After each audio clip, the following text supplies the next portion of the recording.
Hai fellow viewers, kali ini aku bakalan ngebahas tentang bagaimana caranya aku ngebuat meja ini yang sekarang aku pakai sendiri dengan bisa dibilang biayanya nggak sampai ratusan ribu karena beberapa barang yang aku pakai itu barang-barang yang bisa dibilang sudah pernah dipakai dan udah nggak dipakai lagi, terus kemudian aku bikin lagi biar bisa jadi meja ini.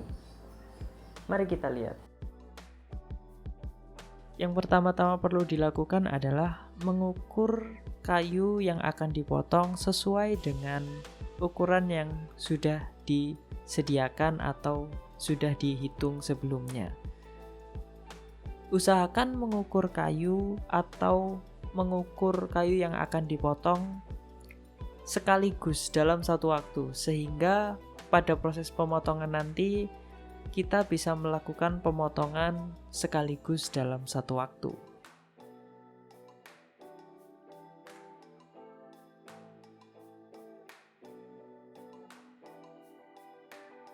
Setelah dilakukan pengukuran, selanjutnya adalah melakukan pemotongan pada kayu-kayu yang akan digunakan untuk membuat meja.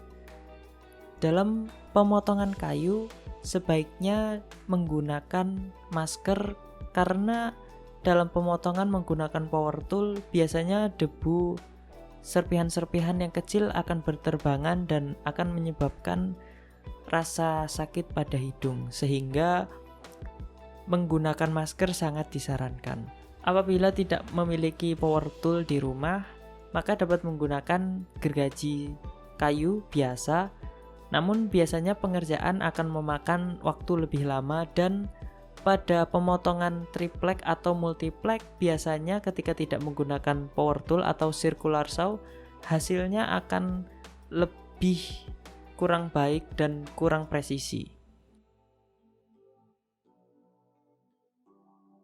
Setelah pemotongan selesai dilakukan, tahap berikutnya adalah pengamplasan pada bagian samping atau bagian pinggir bekas pemotongan dari triplek atau kayu yang akan digunakan untuk membuat meja. Fungsi dari pengamplasan ini adalah agar pada tahap berikutnya tidak terdapat bagian-bagian yang kasar pada pinggiran-pinggiran kayu dan pada pinggiran-pinggiran multiplek yang dapat menyebabkan luka pada pekerja, sehingga pengerjaan dapat dilakukan dengan baik dan dengan rapih.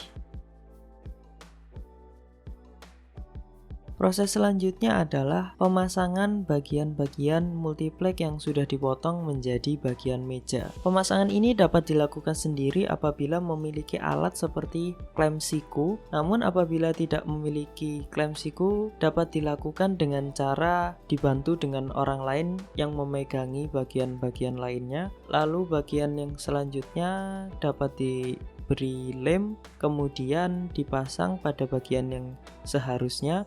Setelah itu diberi sekrup atau self-tapping screw yang digunakan khusus untuk kayu. Langkah selanjutnya setelah pemasangan dan penyusunan meja sudah selesai dilakukan, yang berikutnya adalah membersihkan atau mengamplas bagian-bagian yang dirasa kurang rapi dan memberikan sentuhan terakhir sebelum pada akhirnya meja yang sudah dibuat dipasang dengan PVC stiker yang sudah disediakan sebelumnya. Langkah ini juga salah satu cara agar stiker PVC yang akan digunakan dapat menempel dengan baik dan tidak akan mengelupas ketika digunakan sebagai meja nantinya.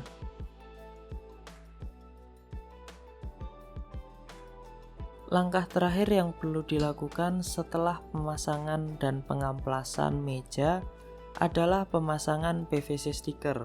Pemasangan PVC stiker ini selain ditujukan sebagai estetika, dapat juga digunakan sebagai pelindung dari multiplek yang menjadi bahan utama meja. Pemasangan PVC stiker ini dapat sedikit menjadi lebih sulit apabila kita tidak terbiasa memasang PVC stiker, karena pemasangannya harus dilakukan dengan berhati-hati dan pelan-pelan agar tidak ada gelembung-gelembung yang tercipta di dalam ketika pemasangan PVC stiker tersebut. Pada umumnya bagian paling susah dalam pemasangan PVC stiker ini adalah bagian ujung dan bagian samping. Karena bagian ujung dan bagian samping diperlukan alat tambahan seperti heat gun atau korek api untuk melenturkan bagian PVC stiker di bagian ujung dan bagian samping, agar pengerjaan pada bagian ujung dan bagian samping menjadi lebih baik dan lebih rapi. Lalu bagian terakhir pada pemasangan PVC stiker ini adalah memotong bagian-bagian yang berlebih pada meja multiplex yang sudah dibuat.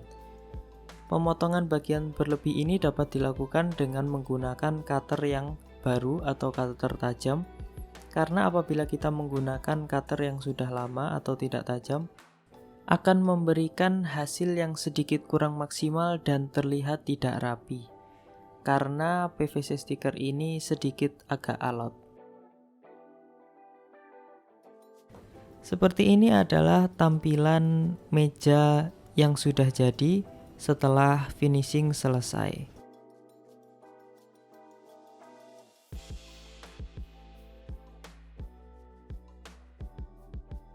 Nah, setelah selesai semuanya, kalian bisa melihat hasilnya di sini. Meja ini cukup kokoh untuk mungkin 50 kilo ke atas masih bisa, karena aku pernah naikin mejanya ini dan nggak masalah juga, dan pernah aku taruh barang-barang berat juga nggak ada masalah sejauh ini, karena aku pakai triplek yang atau multiplek yang lumayan tebal, yaitu 12 mm. Dan untuk hasil akhirnya sendiri sebenarnya bisa dibilang cukup memuaskan untuk pertama kalinya aku bikin meja buat komputer kayak gini, buat meja kerja lah istilahnya ya. Dan mungkin kendala utamanya cuman ada di bagian masang stiker atau masang pelapisnya ini aja, karena pertama-tama masih agak susah, dan setelah beberapa kali percobaan akhirnya bisa juga, dan mungkin ini akan lebih mudah kalau digunakan dibantu dengan menggunakan heat gun, karena untuk sisi-sisi yang seperti ini itu sangat butuh sekali untuk diberi panas, dan ya panas bisa dari korek api atau dari heat gun, karena dia akan melunakkan PVC plastiknya ini, jadi dia bisa bikin siku yang kaku seperti ini. Mungkin cuman itu aja di video yang kali ini. Kalau misal ada pertanyaan bisa kalian tanyakan di kolom komentar di bawah. Kalau misal kalian suka dengan video ini bisa like, kalau kalian tidak suka bisa kalian dislike. Terima kasih.